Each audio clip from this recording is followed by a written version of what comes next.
Good morning friends. మనం ఇంతకు ముందు క్లాసులో చేయవలసిన పనుల గురించి చెప్పుకున్నాం. అంటే subject have or has to V1 extra word తోటి ఉంటే నేను బాగా చదవాలి, I have to read well. అలాగే మనము సంస్కారం నేర్చుకోవాలి, we have to learn manners. ఇలా నిన్న తెలుసుకున్నాము.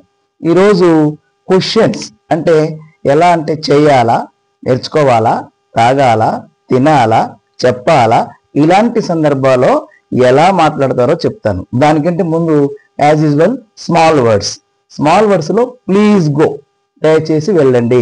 స్టాండ్ హియర్, స్టాండ్ దేర్, అక్కడ నిల్చో. గో అవుట్, బయటకు వెళ్ళు. డ్రింక్ టీ, టీ తాగు. యూజ్ సమ్, కొన్ని వాడు. కాల్ హర్, ఆమెను పిలువు. కమ్ ఇన్, లోపలికి రా. ఐ నో, నాకు తెలుసు. ఐ డోంట్ నో, నాకు తెలియదు.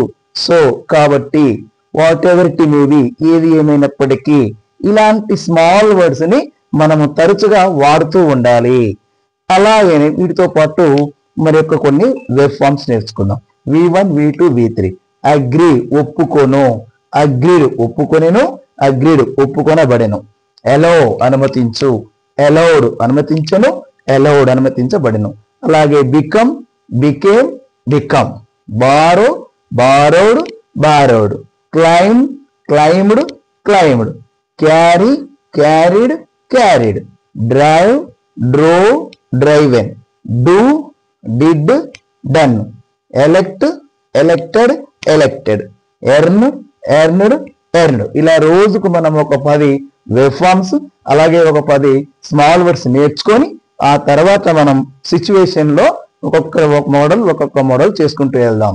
సో ఈ రకంగా మనం ముందు ఈ స్మాల్ వర్డ్స్ ని మనం తరచుగా వాడుతూ ఉండాలి. చిన్న చిన్న పదాలు, మనకు తెలిసిన పదాలు, వీటిని యాజ్ పాసిబుల్ యాజ్ యూజ్ చేస్తుండాలి, డైలీ యూజ్ చేస్తుండాలి. అప్పుడే మనకి ఏమవుతుందంటే ఫియర్ అనేది పోతుంటది. మనలోని ఫియర్ పోయి నీట్ గా మనకి లాంగ్వేజ్ రావడానికి ఛాన్సెస్ ఉంది. కాబట్టి ఇప్పుడు మనము ఇది సిచ్యువేషన్ చూద్దాం. సో మిత్రులారు, ఇక్కడ చూడండి, మనం ఇక్కడ క్వశ్చనింగ్ చేసేటప్పుడు అంటే ప్రశ్నించేటప్పుడు, నేను ఈ పని చేయాలా, నువ్వు ఆ పని చేయాలా, నువ్వు ఇక్కడికి రావాలా, వారు ఇది తేవాలా, అతను ఈ పని మరి చేయాలా, లేకపోతే తాగాలా, చదవాలా, రాయాలా, నేర్చుకోవాలా, ఇలాంటి సందర్భాలలో మనము డూ డజన్ ముందు అప్లై చేస్తే సరిపోతుంది. సేమ్ స్ట్రక్చర్, ఇంతకుముందు స్ట్రక్చరే. Subject have to or has to V1 extra word. So ఇప్పుడు డూ ఎప్పుడు యూజ్ చేస్తాము, డజ్ ఎప్పుడు యూజ్ చేస్తామంటే ఈ ఐ, యు, వి, దే ఉన్నటువంటి సబ్జెక్ట్ ఉన్న వాటికి ముందు డూ యూజ్ చేస్తాము. అదేవిధంగా థర్డ్ పర్సన్ సింగులర్ నెంబర్స్ అంటే ఈ, షీ, ఇట్ నేమ్స్ వచ్చిన వాటికి డస్ యూజ్ చేస్తాం. ఫర్ ఎగ్జాంపుల్, నేను అక్కడకు వెళ్ళాలా. Do I have to go there. Do I have to go there, నేను అక్కడికి వెళ్ళాలా. నీవు అక్కడికి వెళ్ళాలా. Do you have to go there, మనం అక్కడికి వెళ్ళాలా. Do we have to go there, అతను అక్కడికి వెళ్ళాలా. డూ, డస్, అతను అన్నాము కదా, does he has to go there, వారు అక్కడికి వెళ్ళాలా. Do they have to go there. So ఈ రకంగా మనం సబ్జెక్ట్ ని మార్చుకుంటే సరిపోతుంది. అలాగే మనం ఇంగ్లీష్ నేర్చుకోవాలా. Do they we have to learn English. Do we have to learn English, మనం ఇంగ్లీష్ నేర్చుకోవాలా.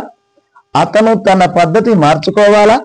Does he has to change his behaviour.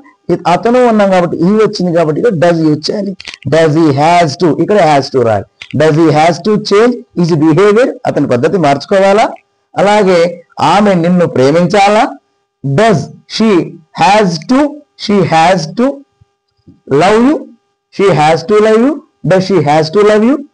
అలాగే రాజు టీ తాగాల. Does Raju has to drink tea. Raju does ముందు రావాలి, రాజు హ్యాస్ టు రావాలి. V1 drink tea. అలాగే స్వాతి హైదరాబాద్ వెళ్ళాలా. Does Swathi has to go to Hyderabad. So ఇలా మనము క్వశ్చన్ చేసేటప్పుడు డూ డస్ ని ముందు యూజ్ చేసి సేమ్ అదే స్ట్రక్చర్ ని ఫాలో అయితే చక్కగా మనం క్వశ్చనింగ్ చేసుకున్నట్టు వస్తున్నాయి. ఏం లేదు మిత్రులారా, వీటిని జాగ్రత్తగా గమనించండి. మనం క్వశ్చనింగ్ చేసేటప్పుడు అంటే ప్రశ్నించేటప్పుడు, అడిగేటప్పుడు డూ డస్ అనేటువంటి వీటిని హెల్పింగ్ వెబ్స్ అంటాము. ఈ హెల్పింగ్ వెబ్స్ ని ముందు యూజ్ చేసుకొని ఈ స్ట్రక్చర్ మనం ఫామ్ చేసుకుంటే చక్కగా దీనిపైన మనం ప్రాక్టీస్ చేసుకుంటే సెంటెన్సెస్ ఈజీగా మీకు ఫామ్ అవుతుంటాయి. సో అలాగే ఇక్కడ మనం డూ డస్ ముందు WH వర్డ్ అంటే WH అంటే వాట్, వేరు, వెన్, వై, హౌ ఇలాంటి పదాలు యూజ్ చేస్తే మనకి ఇంకా ఫుల్ లెంత్ క్వశ్చన్స్ కూడా తయారవుతాయి. ఫర్ ఎగ్జాంపుల్, నేను ఎప్పుడు వెళ్ళాలి. సో నేను ఎప్పుడు వెళ్ళాలి, ఎప్పుడు అంటే వెన్ అనే పదం యూజ్ చేస్తాం. సో వెన్ యాజ్ టు ఇంతకు ముందు వాడిన వాక్యమే. When do I have to go, when do I have to go, నేను ఎప్పుడు వెళ్ళాలి. మీరు ఎందుకు రావాలి, ఎందుకు అంటే వై యూజ్ చేస్తాం. Why do you have to come, why do you have to come, నువ్వు ఎందుకు రావాలి. నీవు ఎలా రావాలి, నీవు ఎలా రావాలంటే how, how do you have to come, how do you have to learn, నువ్వు ఎలా నేర్చుకోవాలి. నీవు ఎలా నేర్చుకోవాలంటే how do you have to learn. అలాగే మనం అక్కడకు ఎలా వెళ్ళాలి, మనం అక్కడకు ఎలా వెళ్ళాలి. ఎలా అంటే how, how do we have to go there, how do we have to go there, మనం అక్కడకు ఎలా వెళ్ళాలి. నేను నిన్ను ఎక్కడ కలవాలి, నేను నిన్ను ఎక్కడ కలవాలి. ఎక్కడ అంటే మనం వేరే పదం యూజ్ చేస్తాం. Wear do I have to meet you, wear do I have to meet you, నేను నీకు ఏమి ఇవ్వాలి, నేను నీకు ఏమి ఇవ్వాలి. ఏమి అంటే what, what do I have to give you, what do I have to give you. Same sentence. ఇక్కడ మనం అంతకు ముందు we have to go they. For example, అంతకు ముందు ఐ హ్యావ్ టు గో, నేను వెళ్ళాలి. యూ హ్యావ్ టు కమ్, నీవు రావాలి. అదేవిధంగా యూ హ్యావ్ టు లెర్న్, నీవు నేర్చుకోవాలి. We have to go there, మనం అక్కడికి వెళ్ళాలి. I have to meet you, నేను నిన్ను కలవాలి. I have to give you, నేను నీకు ఇవ్వాలి. ఇలా ఫస్ట్ ఈ వాక్యాన్ని నేర్చుకున్నాం. ఆ విధం తర్వాత నేను అక్కడికి వెళ్ళాలా, do I have to go, ఎందుకు వెళ్ళాలి, do you have to learn, నువ్వు ఎలా నేర్చుకోవాలి. ఈ రకంగా ముందు మనం WH ప్రశ్న పదం పెడితే ఫుల్ లెంత్ అవుతుంది.